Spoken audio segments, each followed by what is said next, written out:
ಓಂ ಗಂ ಗಣಪತಾಯೇ ನಮಃ. ಶ್ರೀ ಗುರುದೇವ ರುದ್ರಾಯ ನಮಃ. ಎಲ್ರಿಗೂ ನಮಸ್ಕಾರ ಸ್ನೇಹಿತರೆ, ನಾನು ನಿಮ್ಮ ಪ್ರಕಾಶ್.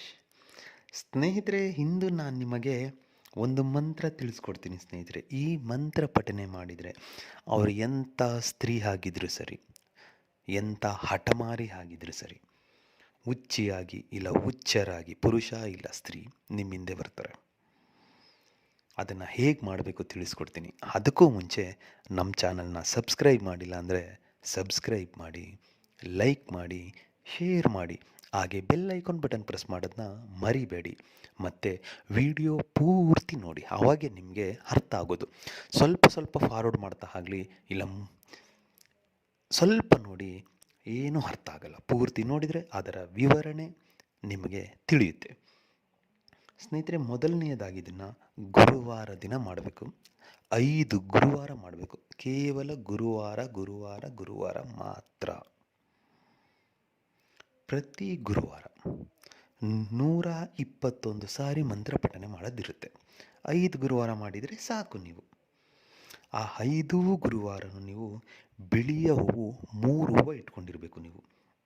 ಮತ್ತು ಅವರ ಫೋಟೋ ನಿಮ್ಮ ಹತ್ರ ಇರಬೇಕು. ಮತ್ತು ರುದ್ರಾಕ್ಷಿ ಮಾಲೆ. ಏನಿಲ್ಲ ಸ್ನೇಹಿತರೆ, ಅವರ ಫೋಟೋ ನಿಮ್ಮ ಮುಂದೆ ಇಟ್ಕೊಳ್ಳಿ, ಕೈಯಲ್ಲಿ ರುದ್ರಾಕ್ಷಿ ಮಾಲೆ ಇಟ್ಕೊಳ್ಳಿ. ಆ 3 ಬಿಳಿ ಹೂವು ಏನಿದೆಯೋ ಆ ಹೂವನ್ನು ಅವ್ರ ಫೋಟೋ ಹತ್ರ ಇಟ್ಬಿಡಿ. ಇಟ್ಟು ನಾನು ಏನು ನಿಮಗೆ ಈಗ ಮಂತ್ರ ಕೊಡ್ತೀನೋ ಆ ಮಂತ್ರನ 121 ಸಾರಿ ಪಠನೆ ಮಾಡಿ. ಪಠನೆ ಮಾಡಿ ಮುಗಿದ ಮೇಲೆ ಪ್ರತಿ ಗುರುವಾರ ತರಬೇಕಾಗುತ್ತೆ 3 ಹೂವು. ಪಠನೆ ಮುಗಿದ ಮೇಲೆ ಆ 3 ಹೂವನ್ನು ತಗೊಂಡು ಹೋಗ್ಬಿಟ್ಟು ಯಾವುದಾದ್ರೂ ದೇವಸ್ಥಾನಕ್ಕೆ ಅರ್ಪಿಸಿಬಿಡಿ.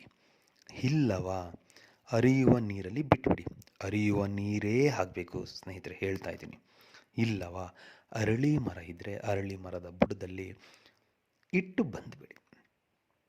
ಇಷ್ಟು ನೀವು ಮಾಡಿದ್ದೇ ಆದರೆ 5 ಗುರುವಾರ ಸತತವಾಗಿ ನೀವು ಮಾಡಬೇಕು. ಸತತವಾಗಿ ನೀವೇನಾದರೂ 5 ಗುರುವಾರ ಮಾಡಿಬಿಟ್ರೆ ಸ್ನೇಹಿತರೆ, ವಿಶ್ವಾಸದಿಂದ ಮಾಡಿದ್ದೇ ಆದರೆ ಅವರು ಹೇಳಿದ್ನಲ್ಲ, ಹುಚ್ಚರಾಗಿ ಬರ್ತಾರೆ. ಅವರು ಪುರುಷ ಆಗಲಿ ಸ್ತ್ರೀ ಆಗಲಿ.